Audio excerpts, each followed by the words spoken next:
હવે બીજા નંબરનો પ્રશ્ન છે કે મુન્દ્રા બંદર એ ભારતનું સૌથી મોટું વ્યાપારી બંદર ટ્રેડિંગ પોર્ટ છે, તો તે કયા આખાતમાં આવેલું છે? મુન્દ્રા બંદર તમને ખ્યાલ હશે કે આપણા ગુજરાતમાં આવેલું છે, અને ગુજરાતમાં પણ ખાસ કરીને વાત કરીએ તો કચ્છની અંદર આવેલું છે. પણ અહીંયા પ્રશ્ન પૂછેલો છે કે એ કયા આખાતમાં આવેલું છે? એ કયા આખાતમાં આવેલું છે? અખાત એટલે ગલ્ફ, કે આપણે સાલો પહેલાં ચલાવી દીધું છે. અખાત એટલે શું, ગલ્ફ એટલે શું? તો કે કેમ્બેનો અખાત, મન્નારનો અખાત, ખંભાતનો અખાત કે કચ્છનો અખાત? તો કચ્છમાં આવેલું છે મુન્દ્રા બંદર, તો એ કચ્છના અખાતમાં આવેલું છે. અખાત વિશે તમને ખબર હોવી જોઈએ. અખાત ઉપર ઓલરેડી એક અલગ વિડીયો લેક્ચર ચલાવેલો છે, અહીંયા જોઈ લેજો. કેમ્બેનો અખાત અને ખંભાતનો અખાત એ બે એક જ છે. એ બે એકના જ અલગ અલગ નામ છે. ખંભાતનો અખાત અત્યારે કહેવાય છે, પણ પ્રાચીન સમયમાં એને કેમ્બેના અખાત તરીકે ઓળખવામાં આવતું હતું. ગુજરાતની અંદર બે અખાત આવેલા છે, કચ્છનો અખાત અને ખંભાતનો અખાત. મન્નારનો અખાત તમિલનાડુની આજુબાજુના વિસ્તારમાં આવેલો છે, તો આ તમને ખ્યાલ હોવો જોઈએ. જો અહીંયા નકશો તમારા મગજની અંદર એકદમ ક્લિયર હોવો જોઈએ. આ જે છે એ કચ્છનો અખાત છે. કચ્છનો અખાત સૌરાષ્ટ્ર અને કચ્છની વચ્ચે આવેલો છે, જામનગરની આજુબાજુ આવેલો છે. અહીંયા આપણો India's first marine national park પણ આવેલો છે. ગલ્ફ ઓફ ખંભાત, ખંભાતનો અખાત અહીંયા આવેલો છે.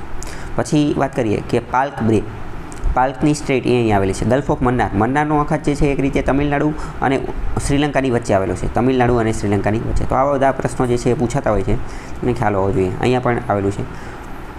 બીજી વાત કરીએ કે અહીંયા જે દરિયાઈ મેદાનો, કોસ્ટલ પ્લેન્સ જે છે એની ઉપર પણ પ્રશ્ન પૂછાતો હોય છે. આની પહેલાં મેં તમને એક બે વાર ચલાવેલું હતું, તો એ પણ તમને ખબર હોવી જોઈએ. ગુજરાતનો જે દરિયા કિનારો જે છે, તો આને કચ્છનો દરિયા કિનારો કહેવાય. એની નીચે આને કાઠિયાવાડનો દ્વીપકલ્પ અથવા કાઠિયાવાડનો દરિયા કિનારો કહેવાય. આ જે છે એને કાઠિયાવાડનો દરિયા કિનારો કહેવાય. પછી આ જે મહારાષ્ટ્રવાળો વિસ્તાર જે છે આને કોંકણનો દરિયા કિનારો કહેવામાં આવે છે. કોંકણ કોસ્ટ કહેવામાં આવે. પછી કેરળવાળો જે છે એને મલબારનો દરિયા કિનારો કહેવામાં આવે, મલબાર કોસ્ટ. અને આ બાજુ જે તમિલનાડુ આંધ્રપ્રદેશવાળો વિસ્તાર જે છે એને કોરોમંડલનો દરિયા કિનારો કહેવામાં આવે, કોરોમંડલનો. એની ઉપર જે છે એ નોર્ધન સરકારનો દરિયા કિનારો કહેવામાં આવે. ઓડિશા જે છે, ઓડિશા એને ઉત્કલના મેદાનો કહેવામાં આવે, ઉત્કલના મેદાનો. તો આવો પ્રશ્ન પણ અમુક વાર પૂછાતો હોય છે કે કયો મેદાન જે છે એ ક્યાં આવેલું છે, કે કોરોમંડલ જે છે એ કયા રાજ્યમાં, કોરોમંડલનું મેદાન ક્યાં જોવા મળે છે, મલબાર કોસ્ટ ક્યાં જોવા મળે છે, કોંકણ ક્યાં જોવા મળે છે, એ તમને ખ્યાલ હોવો જોઈએ. કચ્છ તો આપણને ખબર પડી જાય, કાઠિયાવાડી ખબર પડી જાય. ઓડિશા ઉપરથી ખબર પડી જાય ઉત્કલ, ઓડિશા અને ઉત્કલ. જનગણ મનની અંદર ઉત્કલ બંગા જે વાત કરે, તો ઉત્કલ એ ઓડિશાની વાત કરે, બંગાળ એટલે અહીંયા બંગાળની વાત કરે, એ બે આની જ વાત કરતા હોય છે. તો કચ્છ અને કાઠિયાવાડ ખબર હોય, કન્ફ્યુઝન થાય આ કોંકણ, મલબાર અને કોરોમંડલ. તો એને તમે એવી રીતે યાદ રાખી શકો કે એ લાઇનમાં છે. કઈ રીતે લાઇનમાં છે?